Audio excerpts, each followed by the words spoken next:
This episode is brought to you by Marvel Studios Echo. All episodes streaming January 9th, only on Hulu and Disney+. Rated TV MALV. Viewer discretion advised. Maya Lopez has betrayed her mentor, the notorious Kingpin. Now on the run, she returns to her hometown to prepare for the biggest fight of her life. Don't miss Marvel Studios' hardest-hitting series yet. An epic 5-episode event. Marvel Studios Echo. All episodes streaming January 9th, only on Hulu and Disney+. Hello, and welcome to Scare You to Sleep. I'm your host, Shelby Scott. Welcome back, everyone. I hope your week last week was a good one. I didn't get as much work done as I had hoped, but I also hadn't realized how much I needed a week off either. From the podcast anyway, I still had regular work. I did take that time to do some writing and get the website back up and running. Thanks to Wix, I have a beautiful new interface. Feel free to go poke around at scareyoutosleep.com. There's a contact form that feeds directly to my inbox if you'd like to contact me. It also has my P.O. box if you'd like to go old-fashioned.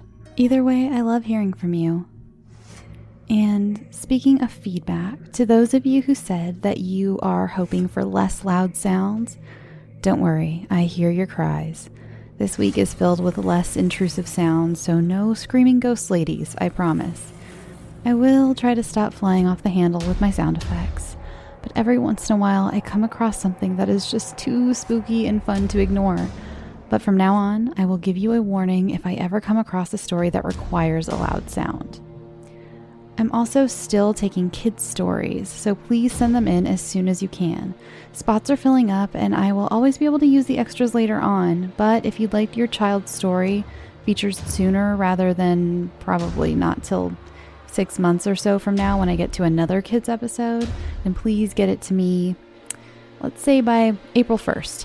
Officially, there's a deadline. I keep telling people there's no deadline, but let's give it a deadline. So April 1st, please have your kids' stories to me.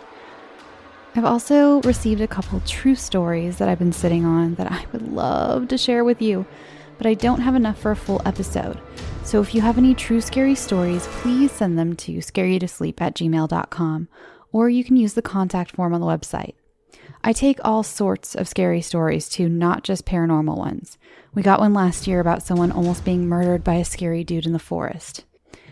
I'm also still taking fictional tales, so you can still send those too.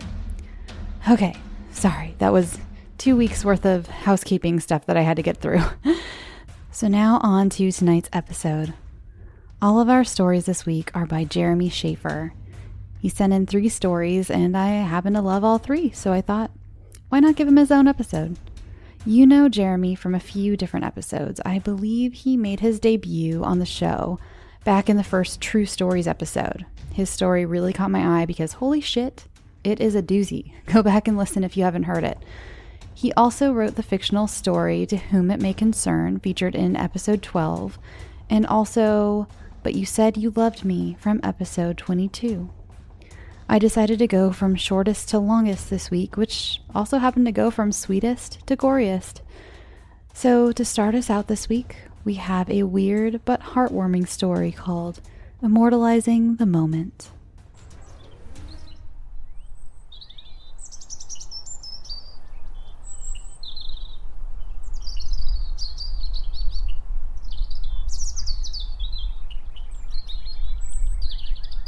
Can you hold him a bit straighter? Yeah, that's good. And got it. He's a natural. Your son was made for the camera. No joke. I'm being serious. He's so photogenic and... Ooh, the sun's coming out from behind the clouds now. Hang on. Let me get another lens. But I mean it. You should be very proud. Trust me. I've done enough of these jobs. I know every parent thinks their kid is the most handsome or the most beautiful, and I'd never tell them otherwise, but some are simply hideous. I know it's not their fault, mind you. Sure, they all have a mass of tentacles or a row of weird spines, or there was this one with at least 15 eyes and 7 mouths. Seriously, that girl was nothing but eyes and mouths. Droopy, too. Colorful, though, like a prism. No real form or shape, but that isn't uncommon. I had to use time-lapse to truly capture her. It produced a good effect, though. Her parents were certainly pleased. How long have I been doing this? Well, about 9 years now? Yeah, 9 years. That sounds right. Oh, this was not at all what I thought I'd be doing with my life. I mean, how could I have, right? Anyone with any knowledge of this belongs to a very tight circle. Only the elite of the elite. Promising a union and offspring with an outer being is how anyone gets that wealthy and powerful after all. Well, except war criminals and real estate developers. Although with some of them, I have to wonder if they don't have a little outer being somewhere down the family tree. What did I originally want to do? I always wanted to be an artist. I was pretty good at drawing and painting, but looking back now, I don't think I could have ever gone very far. I was probably good enough to be just a schlub in an artist pool at some marketing company or something like that. I was never good when it came to doing people, though. Well, not at making them look like real people. I could do cartoons and the like, but not real life. I made an effort, though, which is what led me to photography. My mom suggested I could use some of her old-fashioned magazines to learn how to draw real people, and I just got so wrapped up in the pictures. Not the models, but the artistry in them. Sure, a lot of it's just special effects and tricks, old-school airbrushing, and later Photoshop. Regardless, the skill of the photographers was obvious. It took a year or two, but I put down the pencils and brushes and picked up a camera and never looked back. Oh no, this work came along much later. Given the fashion magazines were what got me into photography, that's what I wanted to do. I'd take pictures of my friends around school or the neighborhood and dream I was working a photo shoot in Paris or Milan. I managed to make a few contacts while I was in college and got a job with a major name in the fashion world.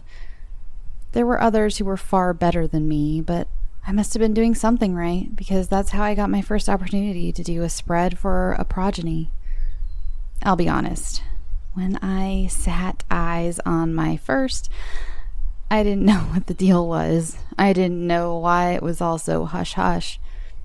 He looked like a normal baby for about a minute. Then he smiled, and his face just spread open like a flower. All those teeth, and that throat hole that seemed to fall into eternity. Who's ever ready for their first time seeing one? I mean, maybe it's different for the parents since they, well, you know. For me, however, I just ran right out of the room. Almost lost my breakfast, too. Then I figured it was a joke. Had to be. But I was assured it was no joke. There were some serious people there, and then I talked to the parents. Well, the mother and her husband. That's how it usually goes in these cases. Not always, but usually.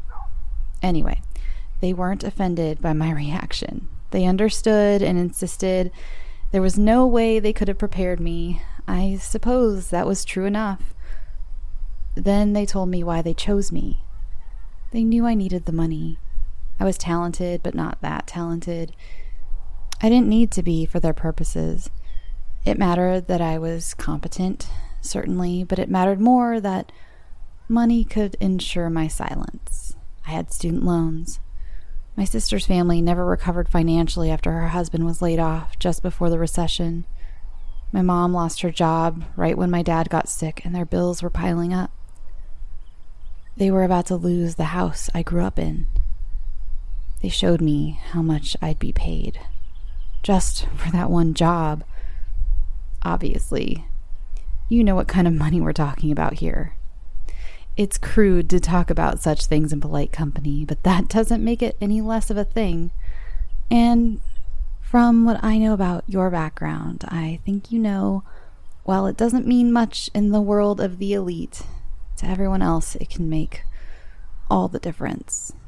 And there was a promise for a lot more of this kind of work and pay in the future. So I pulled myself together, put on a professional face, and got to work. An hour or so later, I called the fashion photographer to let them know I was resigning. They weren't happy about my decision. They had hoped I wouldn't have any part in this, but they've never judged me about my role in this great undertaking. Who are they? Oh, I can't say. They'd hate for anyone to know they're connected to this in some way, even if indirectly. We may not see eye to eye about this work, but I respect them too much to betray their trust. That said, I've come to believe this is important work. This is a phenomenal event, and it's vital that there be some documentation of the melding between humans and outer beings. Sure, one day the world will know. But until then, someone should make sure that when the time comes that there's a record of the history behind how such a fateful moment came about. Pictures won't tell the entire story, but they'll help. This lens is precisely what I need. Here we go. Now, how about we get a few with the mother? Maybe hold your arm over your chest, hand resting on your shoulder with him clinging. Yes, just like that. Seriously, your son is a natural. You are too, ma'am. I bet he gets it from you.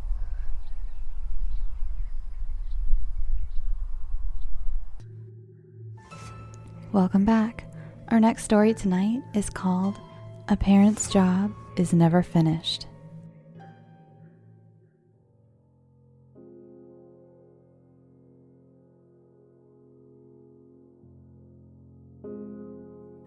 Kathy gave her son's shoelaces a firm tug. Hopefully they'd stay good and tied this time. Letting out a tired but satisfied sigh as she stood back up, she silently wished Joey would learn to tie his own shoes. It had been over a month since she started teaching him, and her older children hadn't had the same trouble getting the hang of the simple task when they were the same age. Brent, her husband, was of course no help, but he wasn't with the others either. She wondered if she was just rusty, thanks to the greater age difference between Joey and his siblings, who were now 15 and 17. Then again, she had to admit she hadn't really been steadfast in her role as a mother the past few weeks. Sure, there was a good reason for that, but her duty to her children should always come first. Go play, but try to keep it down. It's a hard time for John and Sandra, and we don't want to cause them any more grief, she told Joey, making sure to keep a loving smile on her lips and in her eyes as she spoke so the warning wouldn't come off too harsh. He was too young to understand the gravity of the occasion, but he could appreciate being polite to others while in the house. Just in case, Kathy added a prodding, "Do we?" She maintained her smile, but let her tone drop just a hair. Getting the hint, Joey cheerfully nodded before toddling off. She smiled a bit more when she heard him quietly tell the other little kids to be quieter. Turning back to her conversation with Karen and Marcia, Kathy caught the sight of John and Sandra in the other room as they tried talking to some of the others from the neighborhood. It hurt to see the couple look so much like strangers in their own home, among their friends and acquaintances. Sandra couldn't even look people in the eye, and John seemed on the verge of breaking down any moment. The more people tried to comfort them, it seemed, the more their composure waned. Their son, Todd, went missing several weeks before. The last they saw of him was as he left for school. He never arrived, however, and police found his car abandoned on the side of the highway just outside of town later that afternoon. Search parties were quickly organized, with the whole neighborhood lending a hand. Kathy, of course, did her part in the search. Her oldest son, Robbie, had known Todd since kindergarten. They hadn't been close friends, but were in each other's social circles enough that Robbie was clearly fearful for the other boy's safety. Naturally, for her child's sake, Kathy trekked through the woods with everyone else for several chilly days, getting hung up on barbs and tripping so much she nearly twisted an ankle. "I wonder if the body was as bad as they said," Karen muttered quietly between herself and her friends. I mean, I get that Todd had been left in the water, but was it so bad that they had to do a closed casket? After a few weeks, people began losing hope of finding Todd. John and Sandra, along with a few others, kept looking through the woods, but the search parties had been officially called off. Then, purely by accident, a man out for a day of fishing came across the boy's body along the banks of the river, running along the edge of the town. Kathy raised an eyebrow at the boorishness of the question, but Marcia gave it full consideration. He wasn't left in the water, she corrected. She was currently seeing someone in the police department, so she knew more of the details. People talked in such a small community. Not for long, anyway. They think whoever killed him left his body in that old farmhouse past the highway. Ever since they expanded the lanes last year, the area gets flooded if it rains hard enough, and they think what we got last week was enough to drag Todd back out to the river. Karen's face screwed up into one of pure horror. Oh my God, the farmhouse, she hissed. Wasn't that near the new jogging path you wanted us to try, Kathy? The one you got us to meet you for our morning run that one time? I think it was, she distractedly answered. She was more interested in why her daughter Lauren made a sharp cry from outside just then. Relaxing some, Kathy realized the young girl was just laughing, presumably due to some antic of Steve's. Steve was Karen's son, and more recently, Lauren's boyfriend. Kathy wasn't sure if Lauren was ready for such a relationship, but Karen was thrilled when the two kids went on their first date a couple months ago. Seeing how Steve's hands were lingering at Lauren's hips, Kathy certainly wasn't sharing Karen's enthusiasm about it all. It was about the same day Todd went missing, too. Marcia supplied with some fright at the awareness that she could have been in closer proximity to a murder than she previously realized. Well, I'm glad it was just the one time then, Karen continued, dramatically shaking her head. Her voice seemed like she might be on the verge of a fear-induced heart attack. I don't think I could keep up our jogs if I was going to be out where some psycho killed a kid. Kathy's attention was back on Karen and Marcia fully now. There was an impulse to comment how the only thing Karen ever ran on their morning jogs was her mouth, but she kept the comment to herself. It just wasn't a good path, Kathy simply, if a bit hastily, replied before glancing back out at her daughter. She really didn't like where Steve's hands were. At least Lauren was moving to push them away. Well, I just feel so awful for Sandra. Karen picked up a new thread. Everyone knows how hard John is taking it, which is why she's having to put on a strong face for him. I know, Marcia agreed. I managed to get her to go to the salon with me the other day, but we never made it. She just broke down and started bawling the second we turned the corner. The three women turned to send a sympathetic look to Sandra. She was currently holding her husband up as he cried on her shoulder, leaving her unaware of those condolences. They, however, noticed the mixture of tears, snot, and saliva hanging in a long string from John's face and running down Sandra's back. Karen muttered a snide remark about it before Marcia returned to her gossip. She kept going on and on about how much talent Todd had, and it was so much wasted potential. He had a football scholarship to state, didn't he? Karen prodded. I never paid much attention at any of the games, but that was all John ever talked about. As if on cue, they could hear John in the other room blubbering to someone about the major blow to the world of sports with the death of his son. Ignoring that, Marcia wavered her head in response. Yeah, Todd was good at football and other sports, but Sandra told me about his music. I never knew about him. And John didn't particularly care for that, but Sandra loved that her son was so talented musically. John didn't know about it, but Todd was in a band. Sandra thought they had real potential. Kathy knew about Todd's band.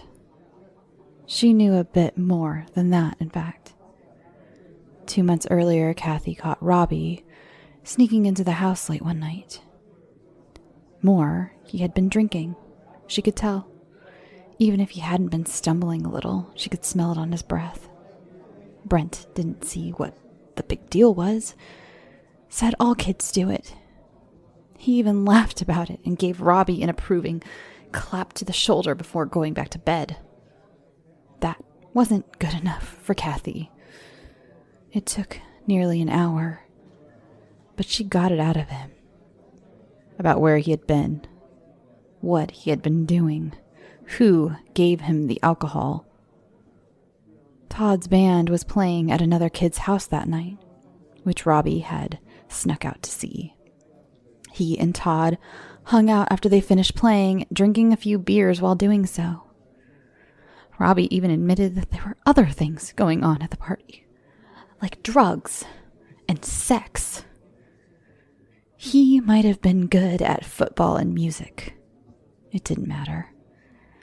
Kathy knew Todd was a bad influence on Robbie. She didn't want her son hanging around with that sort of element. She was thinking of his future, after all, even if he wasn't. Todd should have stuck with football, Kathy suddenly snapped. Worried someone might have heard. Worried John and Sandra might have heard. She shot a quick glance about. Thankfully, only Karen and Marcia heard her comment, and both were staring at their friend with stunned expressions. Emotionally, Kathy collected herself. I mean, that's probably what ended up getting the poor boy killed, right? You know how musicians and the like are, hopped up on dope and booze and God only knows what else all the time. One of those people in this band might have gone crazy and murdered Todd for some reason us normal people would never understand. She tried to keep her tone casually matter-of-fact, her smile banally compassionate. The stares Karen and Marcia gave her diminished in suspicion and slowly blossomed into concurrence. That's true, Karen finally agreed. Those band people are not in their right mind. I've seen those movies about them. So awful that a good kid like Todd could get tracked down into something like that. I guess that's what Sandra was so broken up about, Marcia supposed as the possibilities flooded her imagination. You heard about that sort of thing all the time, after all. Biting the heads off animals, worshipping the devil, and throwing televisions off balconies. Those rock bands are dangerous, Karen firmly concluded. Marcia nodded her head as nearby, a sharp but tiny voice uttered, "Damn it!" The three turned and saw Michael standing over a dropped piece of cake.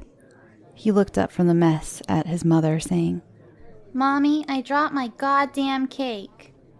Judging by the grin across his chubby face, as well as the chuckle he let out, he seemed proud of his expansive vocabulary. Michael was the same age as Joey. The two boys had playdates often, though they usually played in proximity to one another more than together. She would never say as much, but Kathy was frankly happy for that. Marcia had the boy out of wedlock, and worse, she wasn't exactly certain who the father was, since he was conceived the period after her divorce when she went through a bit of a wild streak and dated several different men. Kathy wasn't one to judge. At least Marcia settled down when she found out she was pregnant, but not knowing any of the men Marcia dated or which could be Michael's father left her unsettled about her son playing with the boy. Still, the boys had their moments. Like right now, as Kathy recognized the expression on Joey's face that indicated he was learning. Her fingers twitched at the thought of those words, or worse, pouring out from her little angel's mouth. Marcia stepped over with a paper towel to clean the mess as she ushered the children outside, promising her kid that she'd get him another piece of cake in a little bit. "Sorry about that," she sighed as she returned to them. "I've tried to get my boyfriend not to use language like that around Michael, but no luck so far." Karen, ever one to have the wrong takeaway from the situation, started in on how she wished she could get her kids to eat healthy foods, but all Kathy could think about was what other colorful words Joey was learning from Michael right this very minute. Outside, she could see Lauren and Steve once more. Could see as the boy's hand still lingered on her daughter's hips, despite the girl's attempts to push it away. Anger spiked inside her when she assumed the boy was ignoring her daughter's wishes. But then she realized that Lauren's hands weren't trying to shove his from her, but keeping them in place. Her own hands trembled, her fingers flexing as she contemplated how the boy was corrupting her daughter, making her think that she wanted to... No, Kathy couldn't even think of that. In the other room, she saw Robbie moping with a few other kids his age, but she also noticed they were close to the table where bottles of whiskey and vodka and wine had been left out for the guests, mourners, and well-wishers. Kathy eyed as her oldest glanced furtively at the bottles. A bead of cold sweat rolled down her back then. So many dangers to keep her children safe from. Cut one from the world, only to have two more take its place. It was daunting, but a parent's job is never finished, Kathy told herself. Never.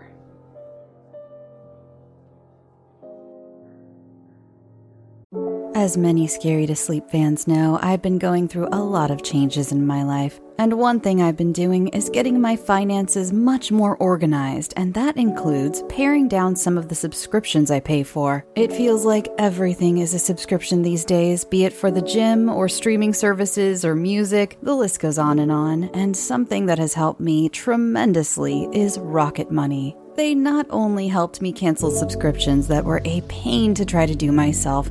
Have you ever tried to deal with some of these companies directly? It's just a headache. Rocket Money also alerts me when the subscriptions I did keep go up in price, giving me the ability to weigh my options and keep those little extras that add up oh so quickly in check. Rocket Money is a personal finance app that finds and cancels your unwanted subscriptions, monitors your spending, and helps lower your bills. I can see all of my subscriptions in one place, and if I see something I don't want, I can cancel it with a tap.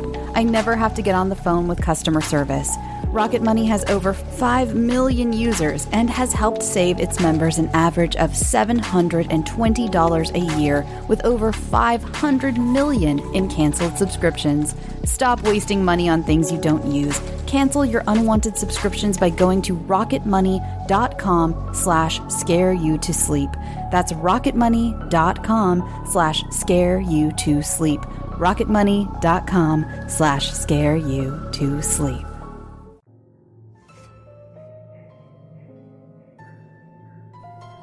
And our last story of the night, folks, is a bit, squishier. So enjoy Survivor's Guilt.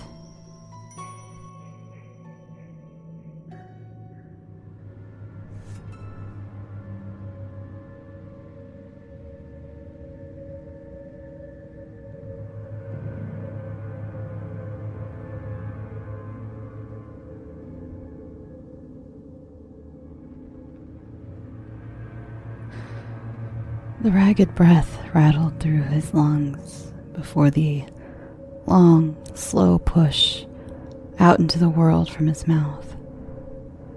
Every joint and muscle in his body ached so fiercely, but he had never felt so euphoric. A small laugh escaped him as he looked down at the bloody mess at his feet.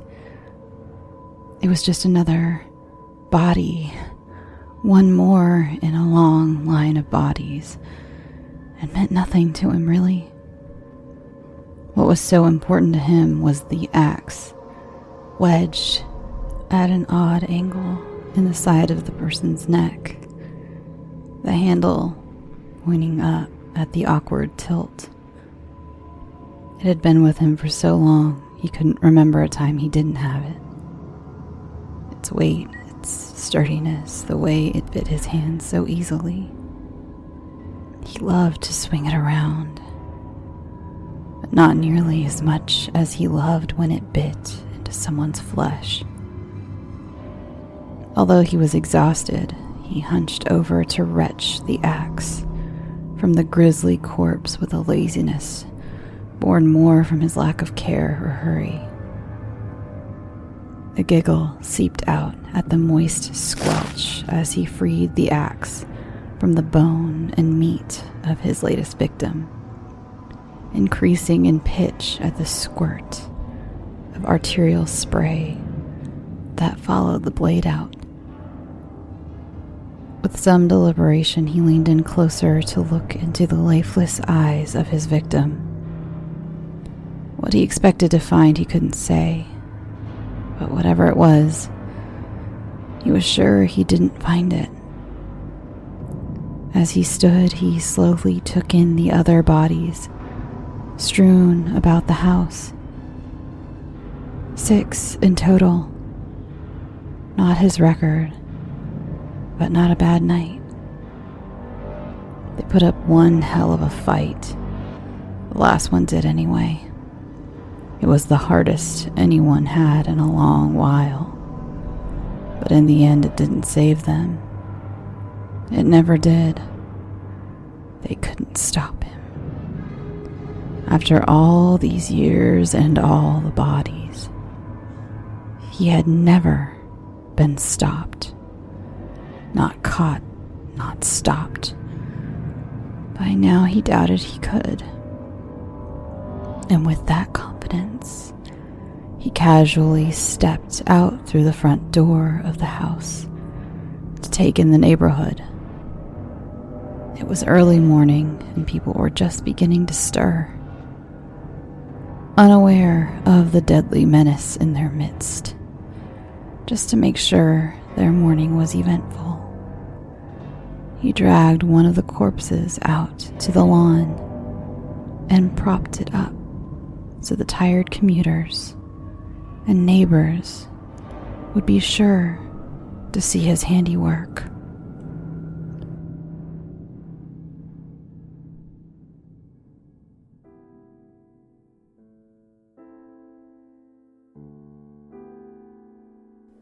Shelley was jostled from sleep. She didn't need to open her eyes to know that they were home, even if she wasn't extremely familiar with the bump at the end of the driveway. Her dad's usual comment about how he needed to get that fixed, and her mom's usual retort that he's been saying that for 16 years, would have told her as much. Still, as tired as she was, she forced them open anyway because she had never been so happy to be home. They were returning from a week-long family reunion at a cabin in the mountains, which, for Shelley, had mostly consisted of being told by one aunt that she was too fat, and by another she was too skinny every time she turned around. It also meant being told to ignore the inappropriate comments one of her uncles would start making after he had his first old-fashioned. There was also the cousin who just found out girls existed and tried several times to peek in on Shelley when she was changing her clothes or taking a shower. Even if there was none of that, there was the simple stress of 30 people being crammed into a dwelling meant to accommodate half that number. Stretching the horrible week from her memory and the sleep from her body, Shelley roused her little sister awake as the car stopped before the garage door. Her dad turned to look at them and cheered, "All right, kiddos, home sweet home." "Dad, if I help you unpack the car, can I park it in the garage?" Shelley asked as she hopped out from the back seat. She had turned 16 recently, but her parents weren't sure she was ready to take the test for her license yet, so she took every opportunity that presented itself to prove that she was. "I don't know," he started as he studied the suitcases and other gear secured to the roof of the car. His voice was weary from the long drive. I think I might just wait until morning, take all this stuff down. It'll keep overnight. Her mom couldn't contain the drained laugh. You're going to wake up extra early so you can take all this stuff down from off the car and bring it in the house and make it to work on time? I'll believe that when I see it, she said with a smile. Actually, no, I won't, because I'm sleeping in late tomorrow morning. All right, her dad conceded as he handed the house keys over to Shelley's mom.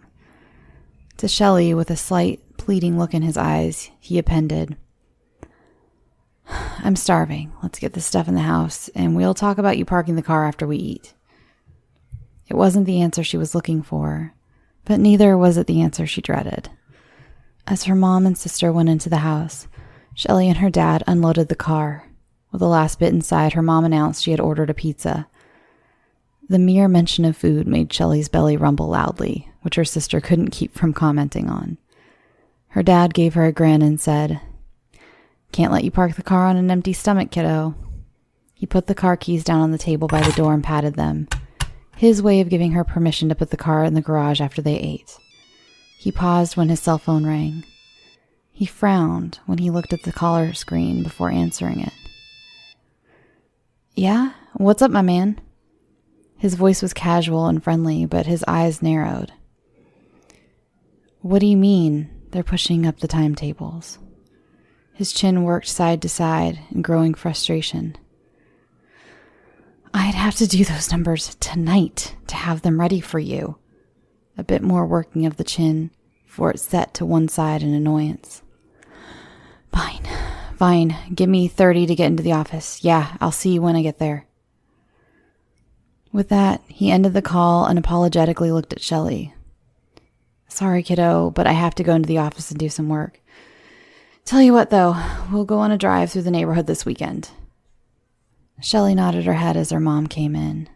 Can't you wait for the pizza to get here so you can eat? I'll grab something on the way in, he told her as he gathered his laptop case from the closet and scooped up the car keys. He gave her a quick peck of a kiss goodbye. Save me a couple slices, though. They'll make a great breakfast, he requested before slipping through the door. Half an hour later, Shelley and her sister were setting out plates when the doorbell rang. There was a brief exchange at the door between the delivery guy and Shelley's mom as she paid for the food. The boxes were barely on the table before the two famished girls tore into their dinner. Around her fifth slice, Shelley felt the impending food coma, but forced herself to finish the piece. Leaning back in her seat, she noticed something odd outside. Why is the pizza guy still parked in the driveway? Her mom and sister both followed her gaze through the window and could just make out headlights over the hedges running down the side of the steep driveway. I think your dad's still out there too, her mom wondered. Shelley looked closer and could see a glinting reflection off the rear of the family car. I'll go make sure everything's okay. I want to come too, Shelley's sister said as she jumped up from her chair. No, if you're finished eating, you need to go get ready for bed, their mother exclaimed. To Shelley, she added, make sure she does, please. With that, she disappeared through the front door. Shelley gathered the plates, leaving them in the sink after dropping the uneaten crusts in the trash. She let her sister gulp down the last of her milk before escorting her upstairs to brush her teeth. Exhaustion set in. Shelley changed into her own pajamas before going back downstairs to rinse the dishes down and load them into the dishwasher. She then consolidated the remaining pizza into one box to store in the oven and trash the empty ones. When she wiped the table down, it hit her that her mother should have come back in by now. Are you ready for bed? She called up to her sister. There was a pause preceding the answer. Not yet. Have you even brushed your teeth yet? Shelley aggravatedly demanded. The reply was an annoyed, I'm getting to it. Well, hurry up, Shelley ordered before stepping outside to see what was going on with her mom, dad, and the delivery guy. She thought about putting shoes on, or at least some socks, but she figured it was more effort than it was worth. After all, it was just a short walk down the driveway, and everything was still damp from the rain earlier in the day. Reaching the end of the sidewalk, she found her dad's car right where he left it when they arrived home, though now the hood was propped open. Behind it, headlights burning bright and engine running, was the delivery guy's rusted-out junker. Strolling around to the front of the family car, she anticipated finding them all huddled there looking for the solution to some mechanical problem. Only, no one was there. She started to look around for them when something on the ground caught her eye. A thick, dark liquid was running out from behind the car, down the driveway, and pooling up just before the garage door. Thinking it was an oil leak, Shelley moved to crouch down and look when she heard a scraping sound from the other side of the car. Leaping to her feet, she thought she'd find one of her parents or the pizza guy. But no one was there. She rushed back around the car, only to stop dead in her tracks and jump when her dad's cell phone sounded off.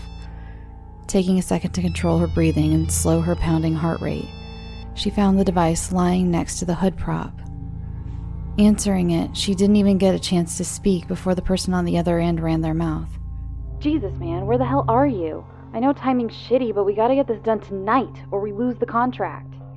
Hey, it's me, Shelley, Shelley swiftly explained before the man got too far into his rant. Oh, has your dad even left yet? Put him on the phone. He was supposed to have left like an hour ago, but the car is still here and... Her words were cut off, replaced by a frightful yelp, thanks to the slamming of the delivery guy's car door behind her. Swinging around, she noticed the delivery guy was now sitting in his car.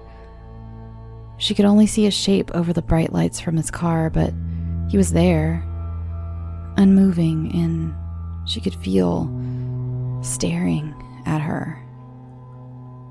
Her dad's coworker was yelling over the phone, wanting to know why she had shrieked like that. Deliberately, Shelley raised the phone back to her ear, only for the phone to cut off with a sad bleeping noise before the first word left her mouth. She checked and saw the battery was dead. With only a dead phone on her and her parents nowhere in sight, Shelley was out here all alone with a strange man who, as far as she could tell, was gawking at her. Wrapping herself with her arms to ward off the uncomfortable tinge slowly chilling her blood, Shelley guardedly stepped toward the strange car. "Excuse me, but have you seen my parents?" There was no answer, but she could feel his eyes on her as she approached the driver's side window.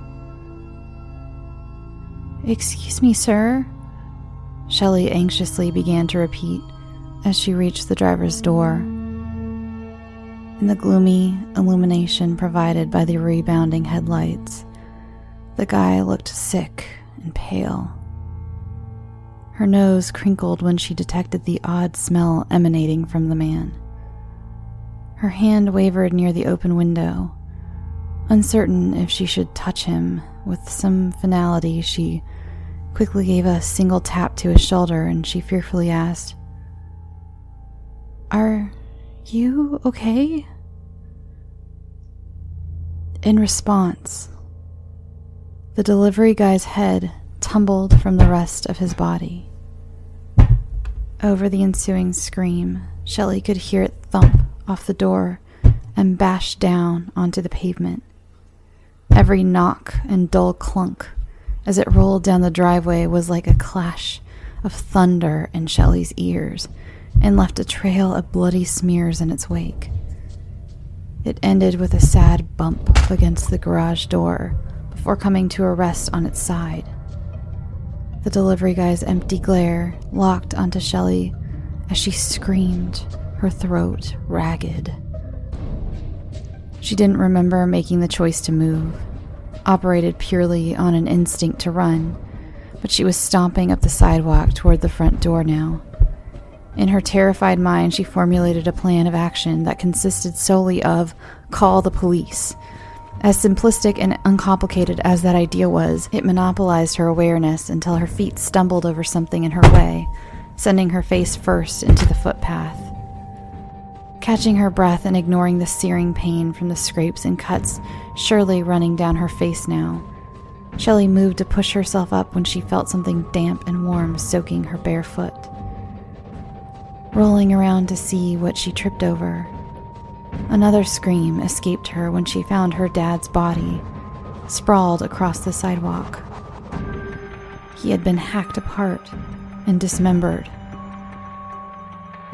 She had been toppled by his corpse, and now her foot was stuck in his torso, his entrails and blood squeezing between her toes as she struggled to free herself from the gruesome hold. Her dad's head lolled and jerked and twisted to face her. Just above his eyes, his cranium had been cleaved so severely the upper part was barely hanging onto the bottom half. The top of his head flopped open and closed with her thrashing about to yank her foot free. With a squelching sound, Shelley tumbled over backward as her foot finally cleared the gory remnants of her dad. The horror of it all was pushed aside by the driving need to get back inside, to get where it was safe, and to get where she could call for help. Clambering up and nearly falling back over again, Shelley made it to the stoop and scuttled her way through the door on her hands and knees. A rumbling noise closing in on her made Shelley nearly choke on her own sobs and heaving breaths. Bracing herself for the worst, she almost slammed her fist into her little sister, who was running down the stairs to see what the commotion was all about. She slipped to a halt a few steps from the bottom when she saw Shelley's frantic and messy state. "What's going on?" the younger girl shrilly demanded, tears welling up in her eyes and fear in her throat. "Where's Mom and Dad?" "Back upstairs," Shelley yelled in response. "Where's Mom and Dad?" her sister bawled once more. The urgency of the matter killed any tact Shelley might have taken. "Dad's dead. Somebody killed him, chopped him into pieces. Now get back upstairs and hide." That motivated her sister to do as she was told. Her breathing was steadier now, and Shelley went over her meager plan again. She quickly locked the door behind her and tried to remember where she put her phone. It was up in her bedroom on the charger. However, she remembered her mom had left hers in the kitchen, which was closer. Pushing off the wall to give herself extra speed, if only in her mind, she made a dash for the kitchen. Rounding the corner, she found not only her mom's phone, but her mom as well. She was sitting at the table, her back turned to Shelley and partially concealed by the counter. On the edge of the table, right next to her mother's unmoving hand, Shelley could just see the little flat rectangle, the device that she could use to call someone for help, the very thing that might save her life. But Shelley could also hear the drip, drip, drip noise that may as well have been cymbals clanging in her ears, and the dark pool streaming out on the floor from around the counter base. All she had to do to get to the phone was be brave and face the assuredly horrible state her mom had been left in for Shelley to find. Swallowing her fear and distress, she crept up to the table slowly, keeping her eyes focused on the phone and nothing else. Shelley resisted looking as she worked her way around the end of the counter, gritting her teeth to stay concentrated on the phone. Her eyes darted to the side anyway. She tried not to see the series of terrible gashes that had been gouged into her mom's torso, but she couldn't help herself. Her fingers brushed her target, started to fold it into their grasp when the killer rushed in from the other room. The axe chopped down at Shelley's head, but she clumsily fell out of its path, letting it cut into the table. Between her dodging and the force of the axe hitting the table, the phone clattered to the floor. Shelley started to reach for it, still believing it would save her and her sister, but it crunched under the killer's shoes as he pulled the axe free and up for another attack. With a second swing, Shelley could feel the axe blade whip close to her, almost taking her about the neck and shoulder. Instead, it smashed into the cabinet. Knowing she had to get to her room, Shelley turned and ran from the kitchen. The furor the killer made as he yanked the axe free again caused her legs to pump even faster. She was a few steps away from the stairs when a shape darkened her vision on one side. With something that was half dodge and half spill, Shelley dropped under the swinging axe. With the momentum of his attack, the killer slammed into the wall just in front of her.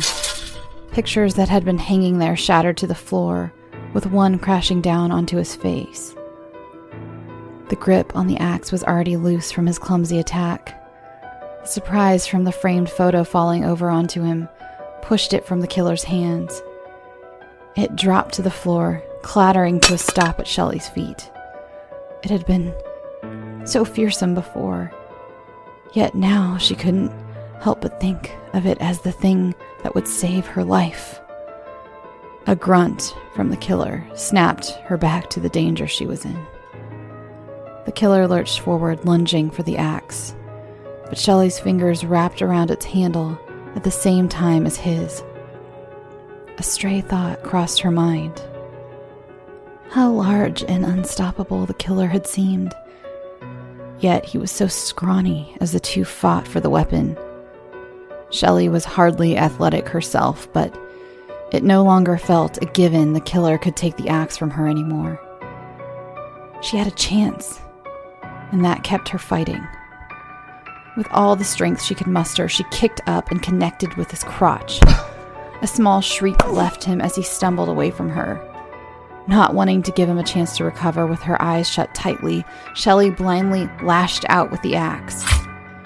She felt it connect, heard the killer drop to the floor with a thud, and let the axe fall from her hands.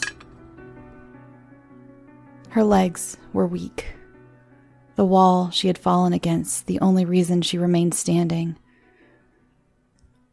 After a long moment of silence, of stillness, Shelley opened her eyes.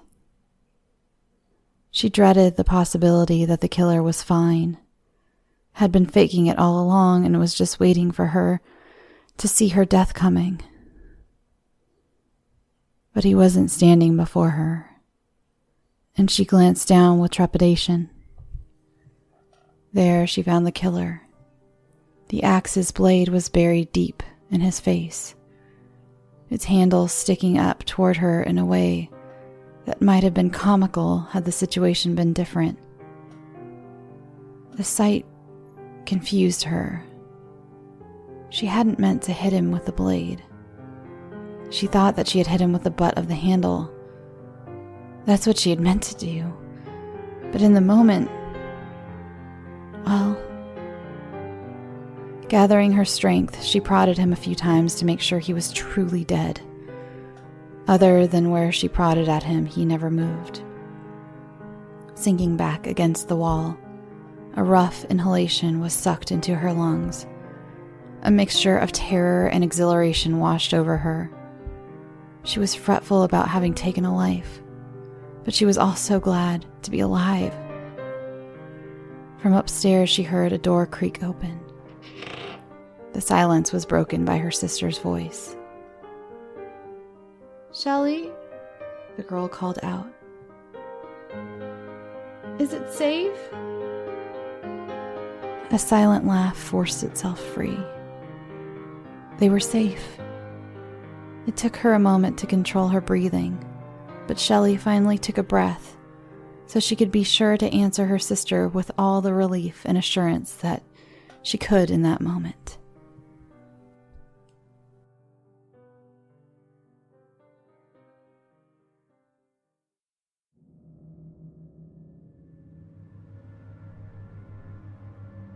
The ragged breath rattled through her lungs before the long, slow push out into the world from her mouth. Every joint and muscle in her body ached so fiercely, but she had never felt so euphoric. A small laugh escaped her as she looked down at the bloody mess at her feet. It was just another body. One more in a long line of bodies, and meant nothing to her really.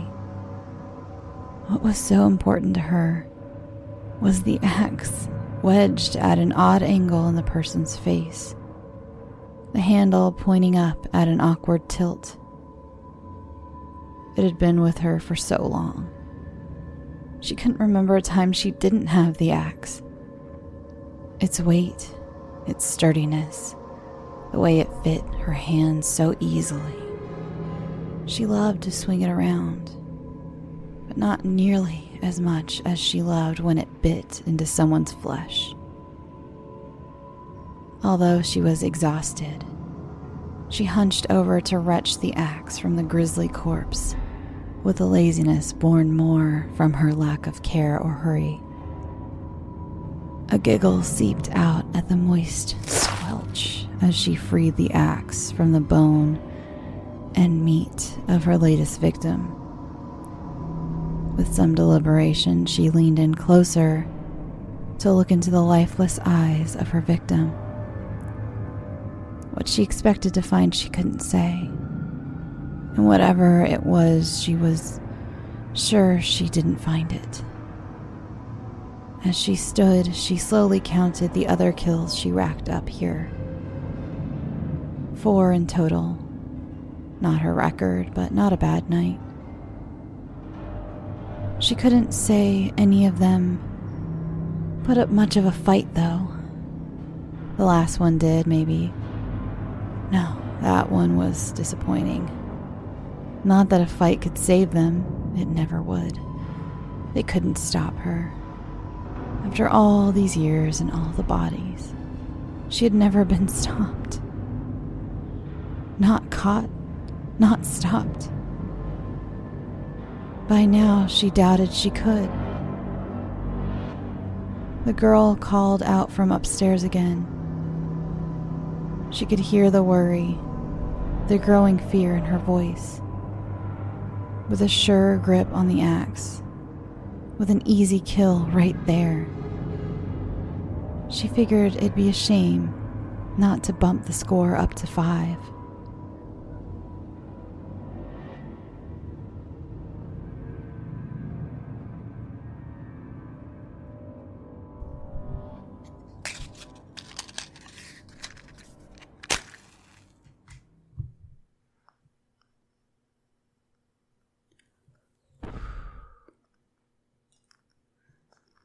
Thanks for listening. I hope you enjoyed tonight's episode. Do you like these crackly candle sounds? I thought I'd give you something a little gentler to relax to this week as we sign out. I know it's a podcast rule or whatever to have the same music every week, but I like to change it up. What are your favorite sounds to relax to? Waves, rain, soft music? Message me through the website and let me know. I'll take requests for the outro every week.